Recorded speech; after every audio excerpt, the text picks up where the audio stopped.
Dinggin ninyong lahat ngayon ang tinig ng Panginoon sa loob na mahinahon.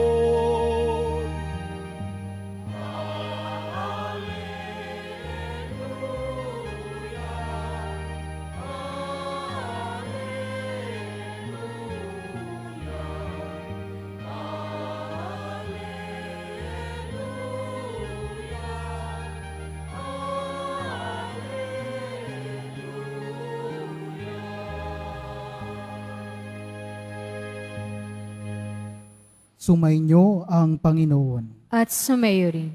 Ang mabuting balita ng Panginoon ayon kay San Lucas. Papuri sa iyo, Panginoon. Noong panahong iyon, sinabi ni Jesus, "Kawawa ka, Corazin, kawawa ka, Betsaida, sapagkat kung sa Tiro at Sidon ginawa ang mga kababalaghang ginawa rito sa inyo, di sinsanay malao na silang nagdaramit ng sako at nauupo sa abo upang ipakilalang sila'y nagsisisi. Sa araw ng paghuhukom, higit na mabigat ang kaparusahan ninyo kaysa kaparusahan ng mga taga-Tiro at taga-Sidon. At ikaw, Kapernaum, ibig mong mataas hanggang sa langit, ibabagsak ka sa Hades. Ang nakikinig sa inyo'y nakikinig sa akin. Ang nagtatakwil sa inyo'y nagtatakwil sa akin. At ang nagtatakwil sa akin ay nagtatakwil sa nagsugo sa akin." Ang mabuting balita ng Panginoon. Pinupuri ka namin, Panginoong Hesukristo. Magsiupo muna tayong lahat.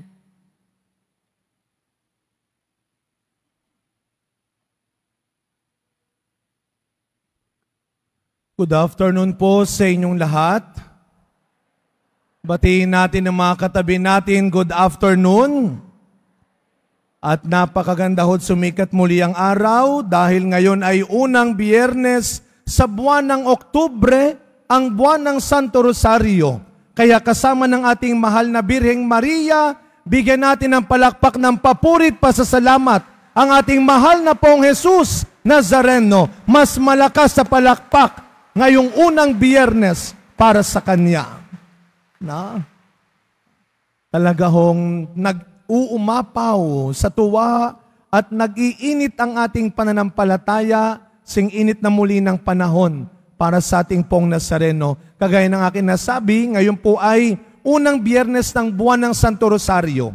Kaya mga kapatid, huwag nating kalilimutan lalo na ngayong buwan ng Oktubre. Palalimin, palakasin pa natin ang debosyon natin sa Santo Rosario. Malaman ko nga, lahat ng may dala ng rosaryo ngayon, itaas. Itaas ang mga dalang rosaryo. Itaas ang mga dalang rosaryo. Itaas. Yan. Sino may dalang rosaryo? Taas niyo po. Yan. Naitanong ko lang naman. Yan. God bless you sa inyo. Powerful ang rosary. Amen.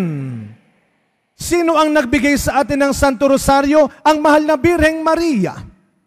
At kapag tayo ay nagdadasal ng Santo Rosario, mas nalalapit tayo sa poong Nazareno.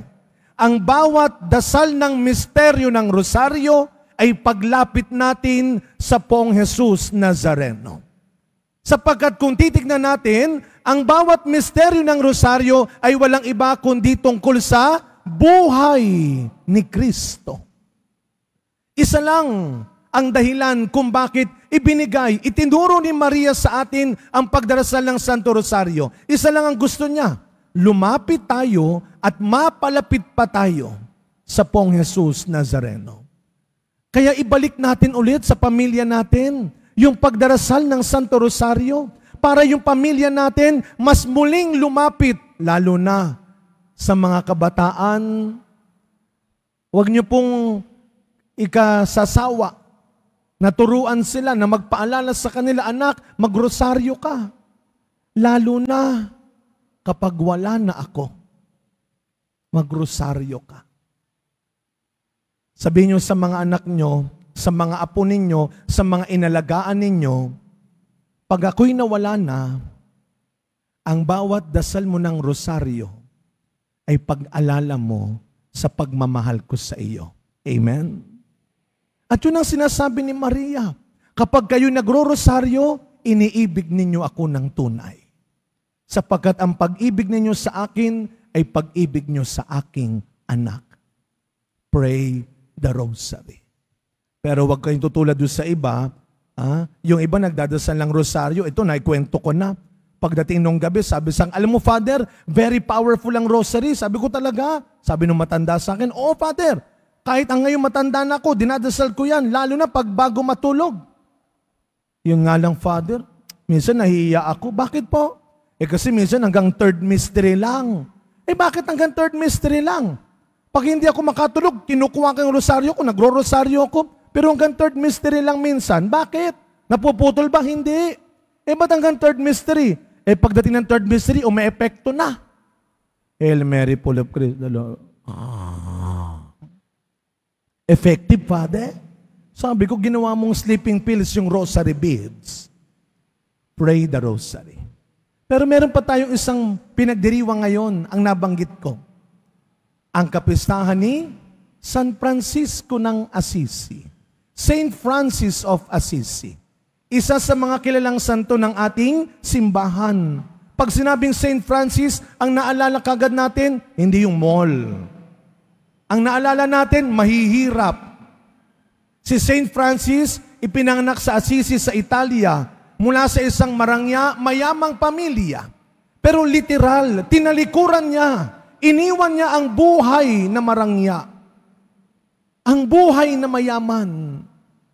Kaya kung nanood kayo ng kanyang life story, yung Brother Sun, Sister Moon, merong doon pinaka-exciting part. Ito daw yung pinaka-highlight kung saan si San Francisco, sa gitna ng mga tao, hinubad niya literal ang lahat. Yung damit niya, lahat ng suot niya. At ang sabi niya, ako'y hindi mo na pag-aari, ako'y sa Diyos na. Niyakap niya ang buhay ng mga dukha. At siya'y naging isa sa mga dukha. Si San Francisco sa kanyang kabanalan, hindi lamang siya kilala sa pagmamahal sa mahirap, sa mga may sakit. Alam nyo, dahil sa kanyang pagpapahalaga, pagmamahal sa kalikasan, sa mga nilikha ng Diyos, noong 1979, si Pope John Paul II, pinangalanan siya bilang patron ng kalikasan. Patron of Ecology. Diyan nakilala si Saint Francis. Dahil itinuturo niya ang pagmamalasakit sa kapaligiran, sa kalikasan.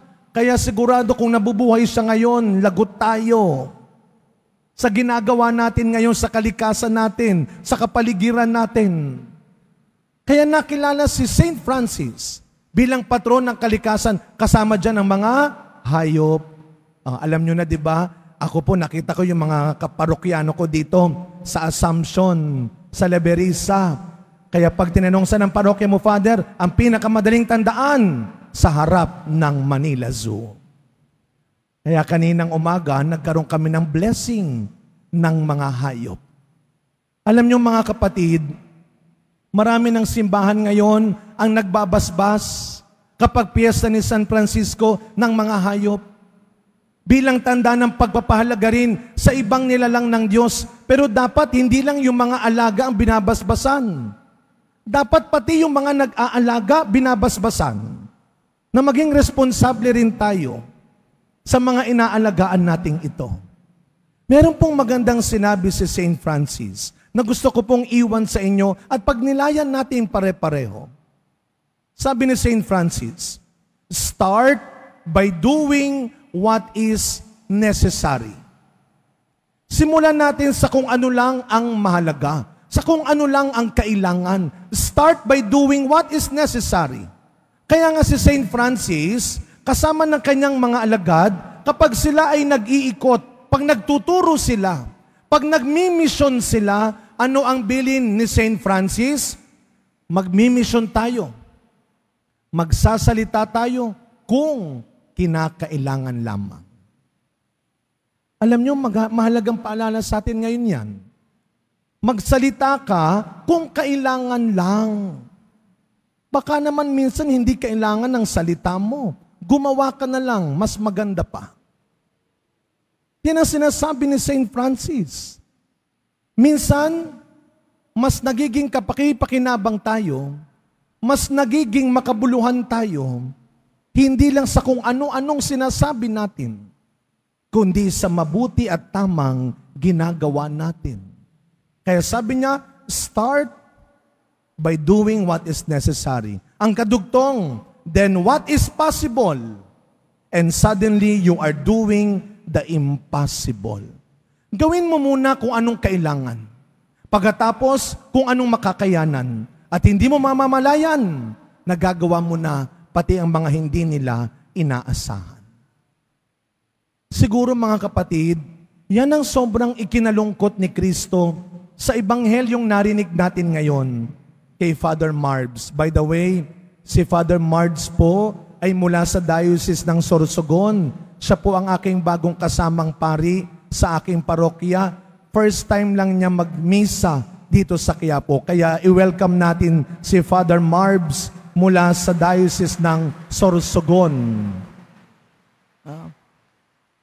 Ano ang sabi ni Kristo sa ebanghelyo natin ngayon? Kawawa ka, Corazin. Kawawa ka, Bethsaida. Anong ibig sabihin nito? Ano ba yung Corazin? Ano ba yung Bethsaida?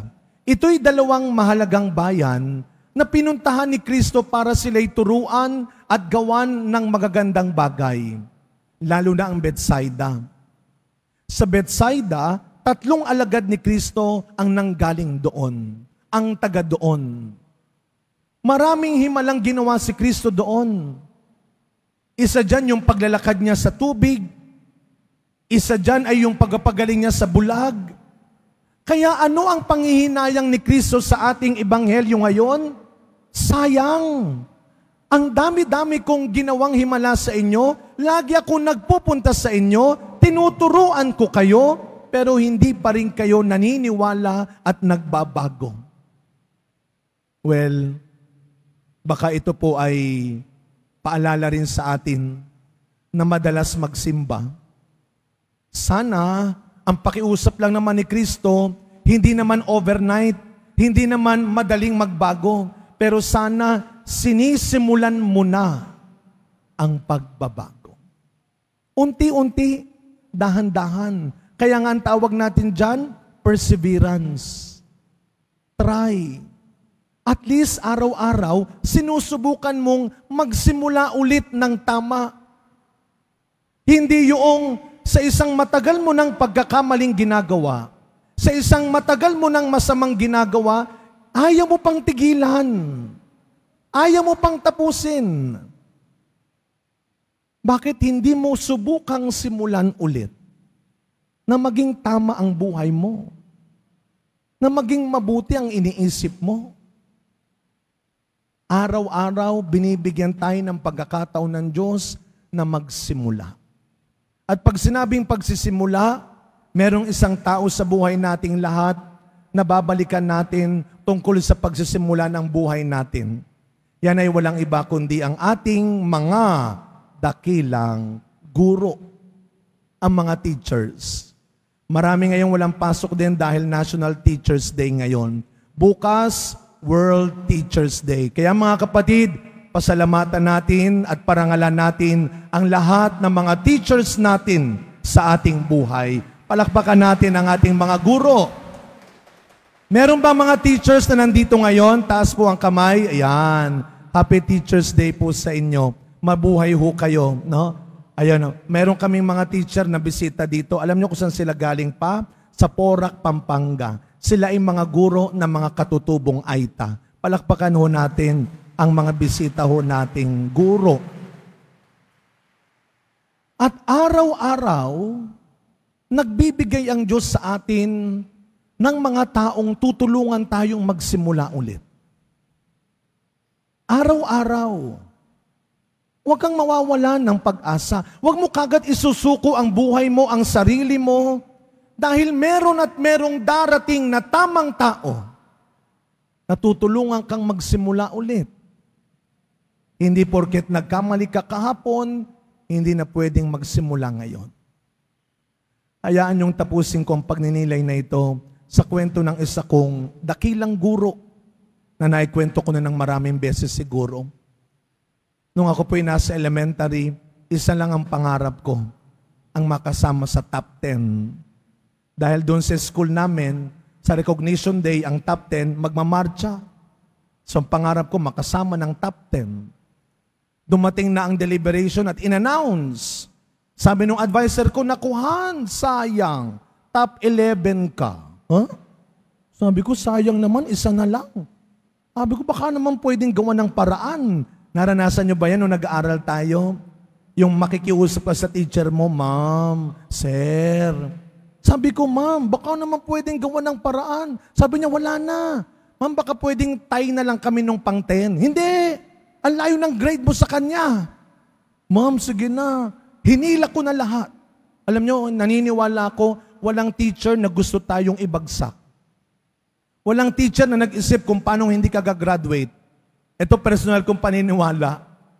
Lahat ng teacher, gagawin ng lahat, gumraduate ka lang nang mawala ka na sa paningin niya. Ang kulit mo kasi. No, pero biro, they will do everything. Ang alam niyo, mahal na mahal ko yung teacher ko. Hindi ako nakasama ng top 10. Siguro mahal niya ako, talagang mabait ako. Ang ginawa niya akong ulirang mag-aaral. Most outstanding student. Doon sa recognition day, ang ulirang mag-aaral, hawak ng advisor, di nauna pa ako sa top 10. Nakapagmarcha. Para-paraan lang talaga. Alam niyo kung bakit daw ako hindi nakasama? Ang sabi ng teacher ko, the best lesson I learned before I graduate. Hans, ang problema, late bloomer ka. Late bloomer. Sabi ko, ano po yun, ma'am? Huli na nung ginalingan mo. 4th grading na. Kaya hindi ka nakahabol. Dapat sa simula pa lang, ginagalingan mo na. Inaayos mo na. Araw-araw, mga kapatid, sa pagkapatuloy ng misa natin, sa tulong ng panalangin ni Maria at ni San Francisco, mga taong nagtiwala sa Diyos at naniwala sa Diyos. Araw-araw, maniwala ka. Pwede ulit magsimula. Pwede ulit sumubok. Gawin natin kung ano ang kailangan, kung ano ang makakayanan, hanggang hindi mo na mamalayan, nagagawa mo na ang hindi nila inaasahan. Amen.